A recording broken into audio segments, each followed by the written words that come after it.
So apparently the autopsy man from Roswell, New Mexico UFO landing or crashing or shoot downing, whatever you want to call it. Apparently they're speaking out now. It says Roswell mortuary workers reveal all after 40 plus years of silence. So I'm guessing it's that thing where things get declassified after so many years. But then again, isn't that like 20 years they're supposed to reveal it? This is like 40 years later. And like, what good does hiding that info do for us, you know? And why are they just now coming out? Actually, I can understand why hiding it is important, because think about it. If everyone knew that aliens existed, who's gonna be like, yes, sir? You know? They're gonna be like, dude, there's fucking aliens out there. Why would I listen to you? So, I don't know. Let's hear what these people got to say. I find it very interesting. Glenn Dennis, And hopefully it's real. a mortuary worker whose workplace and residence just happened to be within the most prolific and controversial UFO hotspots of all time, Roswell, New Mexico, has a story that is well worth a listen.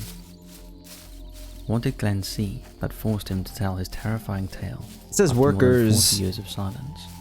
with an S. Was there really a UFO crash near a military base that I don't know if resulted it's in the just this recovery of dude or what. extraterrestrial beings? And what happened to those who got too close to the bodies and to the truth? Join us as What we if he's listen just like- carefully to the testimony of Mr. Glenn Dennis and decide for ourselves whether his story is true or false. What if he's just like, Welcome yeah, to no, some Destination people Declassified. fucking had a sheep to a rocket and shot it, and that's all it was. Or something like stupid as hell, bro. Like, nah, someone made a paper plane that they could fly when we shot it down. Nah, there's gotta be more to it, though. As ever, it's best to get a bit of background with regards to the situation and to Glenn Dennis himself before we delve into the 1990s, What if he's just like which cemented his status as one of the manic most now, polarizing though? figures in UFO history. Or what if he just like We won't delve into Roswell, as we all know that story. is old enough to be like, Let's dude, find fuck out a it, bit about Glenn. I'm gonna just make some shit up. Glenn Dennis was born March 24th, 1925 in Abilene, a large populated city within the 1925? US state of Texas. Texas. Having moved to Roswell during his high school years, Dennis took up a part-time job at the local funeral home in 1940.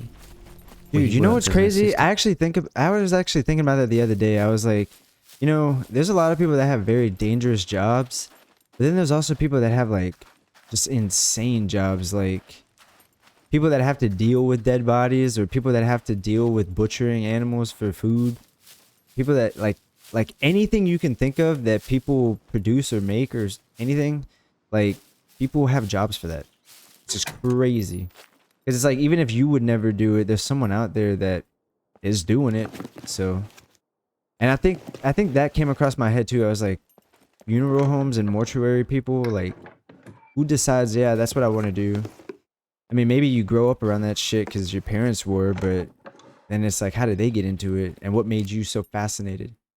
But then again, it is fascinating, isn't it? Like, you don't see that shit every day. There's people that gotta clean up crime scenes and shit, you know? There's people that gotta clean the houses after like crazy shit happens.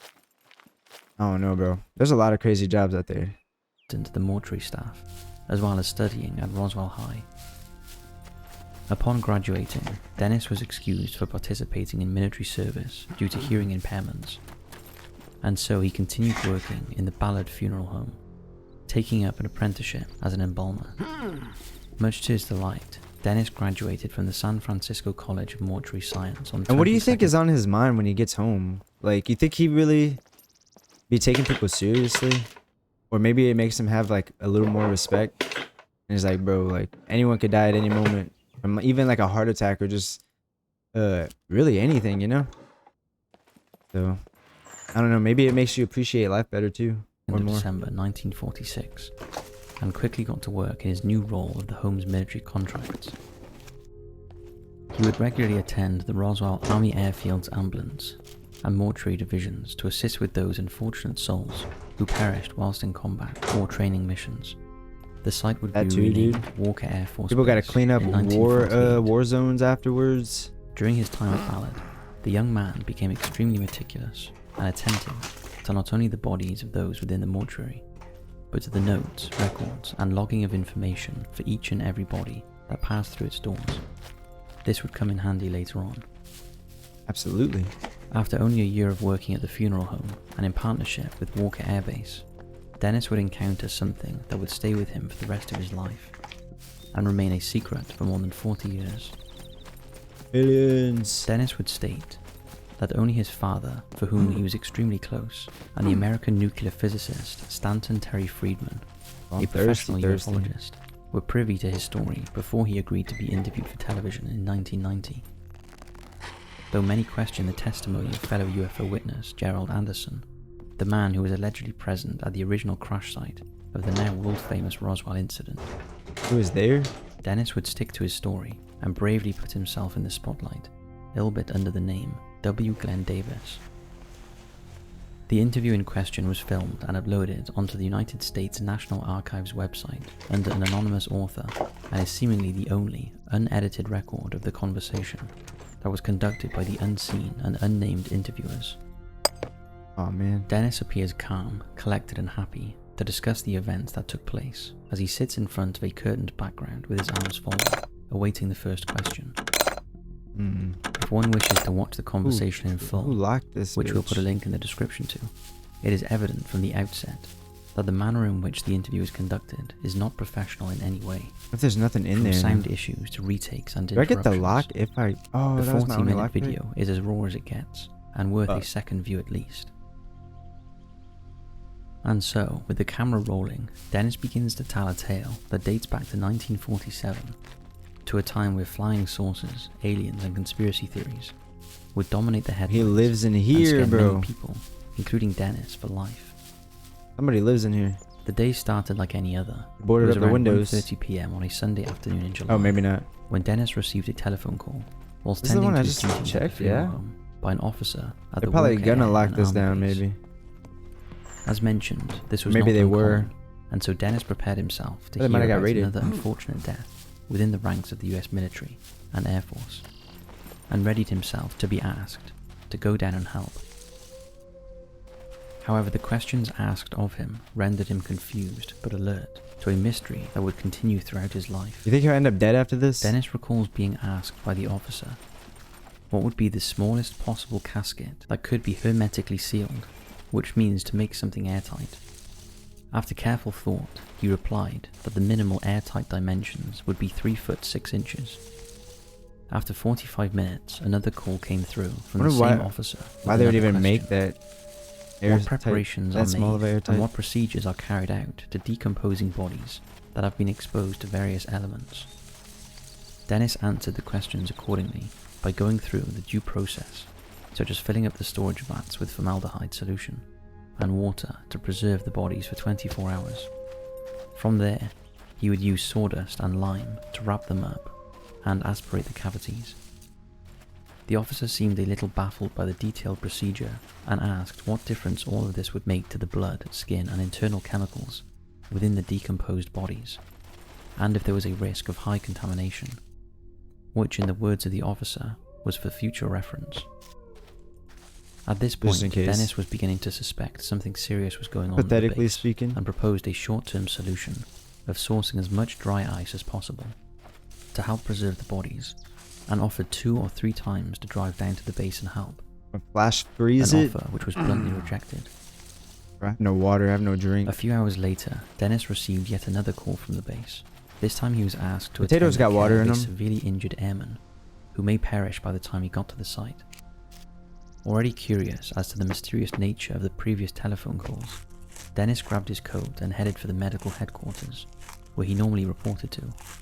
He walked straight through the doors to find the airman still alive. He assisted with first aid techniques before stepping aside to allow the nurses and doctors through to continue their assessment and examination of the patient. It was at this time that he spotted a female colleague and friend, whom he had dealt with on numerous occasions at the terminal. Before Is he this could the say actual hello, girl? she approached him with extreme caution and concern. The lady, who isn't named in the interview, but whose identity was discussed and questioned at a later date, told him to leave the facility as soon as possible, or else he would find himself in serious trouble by the attending lieutenant who was on duty. Dennis was given no time to process this order from his colleague before an officer stopped him in his tracks, requesting his clearance credentials and reason for being on the site. Who are you, When sir? Dennis explained to him his position and the calls he had been receiving, he was shocked when the officer told him that there was in fact no such crash, or indeed any dead bodies that had been recovered earlier that day. Another officer stepped forward to support his colleague's declaration and proceeded to threaten Dennis if he decided to investigate the matter further by saying that his colleagues would be picking your bones out of the sand. He was then physically escorted out of the building and followed back to the Ballard funeral home by the same officers in an unmarked vehicle. As the interview continues, Dennis's demeanor remains calm throughout, with the exception of the odd stutter or fidgeting with his hands whilst he recounts his tale and backtracking to his initial arrival at the airbase on that strange evening. He claims that upon parking his vehicle in the designated parking area next to a fleet of vehicles, he had looked into one of the ambulances whose doors were slightly open.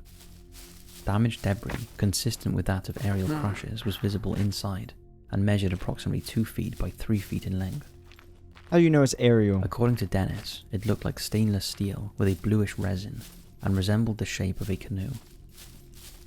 Bluish Interestingly, resin. he describes the broken pieces as displaying Egyptian-like hieroglyphs and symbols, which were carved and embedded into the craft. Although he did not think much of the visual at the time, nor was it mentioned during his recalling of the events as it played out, this piece of descriptive evidence is significant to ufologists, and potentially game-changing when one investigates and considers the origins of extraterrestrial civilizations.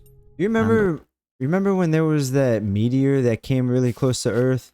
Well, not really close, like millions of miles away, but scientists were like, yo, it's gonna hit Earth, and then they were saying, well, actually, it's kind of like changing direction like a boomerang or something. And then they started suggesting that maybe it was a mothership that was using gravity to fucking slingshot itself. And they said it was like in the shape of like a hot dog, like a canoe kind of shape, I guess.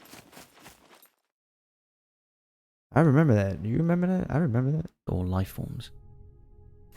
Getting back to his story, Dennis expressed his concern for his female colleague, as well as his curious nature that dictated his next move, which was to call the base and ask to speak with her directly and privately. Luckily, she was able to speak briefly on the receiver and agreed to meet him for lunch at the local officers' club, a venue to which both Dennis and his colleague had membership and access to. It was immediately evident that she was not her normal self, expressing fear and anxiety throughout their discussion, as well as physical stress that resulted in her not touching her food once. The unnamed associate discreetly pulled out a diagram which she had personally drawn by hand that showed 3 bodies supposedly found at the crash site, 2 of which were completely mutilated and unidentifiable. However, one of the entities appeared to have survived a little longer.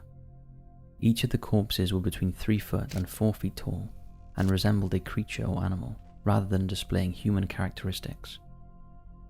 The interviewers proceeded to ask Dennis to repeat the descriptions of the bodies on a few occasions in order to be sure of the distinctive features, as well as safeguarding the audio recording on their equipment.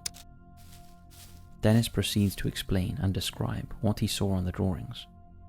Large heads with no teeth and rawhide gums, as well as 2 very small holes for ears, with lobe flaps covering them, How do you know and that? 2 small holes for nostrils just above the lips. How do you rotate The formation of the head and face is not unlike that which we associate alien-like beings to have. According to the drawings and physical description by the woman, the mysterious visitors had remarkably delicate hands, complete with long fingers, which, although they had no thumbs or fingernails, displayed suction cups on the tips of each finger. What? Attached to these overly long hands were short arms, whose wrist to elbow length was double the size compared to the elbow to shoulder measurements. That's weird. Most significantly were the eyes, which were set back into the creature's skull structure, which appeared inordinately fragile. The skin was almost transparent.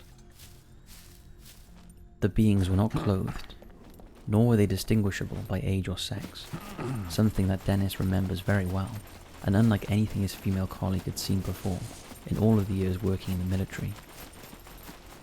Another oddity regarding the identity of those involved was the doctors who brought the bodies in for examination. According to the lieutenant, she had never seen or met them before in her life. As their awkward lunch came to an end, Dennis asked if she knew where the remains were taken, but she didn't. With this statement, she got up and left abruptly, leaving Glenn shaken, confused, and with more questions than answers. Unafraid of the consequences to his inquiry, Dennis would continue to try and meet, or at least contact his colleague, in the hope that more information would become available to either of them. After a few months of attempting to speak with her, he was told that she had been transferred to another site, despite being relatively new to Walker Air Base. This immediately raised his concern. Fortunately, 2 weeks later, he would receive a letter from his friend, which, though brief, explained how she was now stationed in London, and quoted her army post office number. Look at the wind blowing the trees. Relieved to have heard from her, Dennis wrote back to wish her well and to stay safe. Not even a month later, a notification came through on the APO number, which Dennis was able to obtain and read on behalf of the lieutenant. It showed just a single word in red lettering in relation to her status: deceased. When Dennis demanded to know what happened to her, he was told that she, along with 5 other nurses, were killed in a plane crash during a training mission.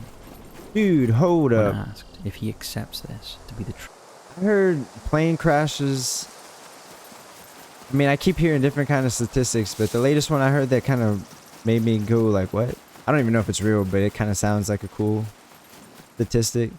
But apparently you're more likely to get hit by a crashing plane sitting in your own house than you are to crash on your flight. I don't know if that's true or not, but it makes me feel better about flying, even though I never have and no reason to yet. So, truth.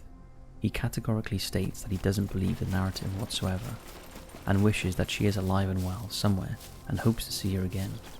I think they just killed her identity. The interview draws close to the end at this point, and only a few questions and elements of testimony by Dennis remain on the recording. Bro. Dennis goes on to reveal that the very next day, after he saw the debris at the airbase and was escorted home, his father told him that he had been contacted by the local sheriff and close friend George Wilcox. Apparently one of the sergeants who forced Glenn off the property had asked the sheriff about the Dennis family members, as well as their close friends and affiliates. Having a brother who was in the Air Force and a sister who was a nurse, naturally Dennis's father became concerned for his family's safety.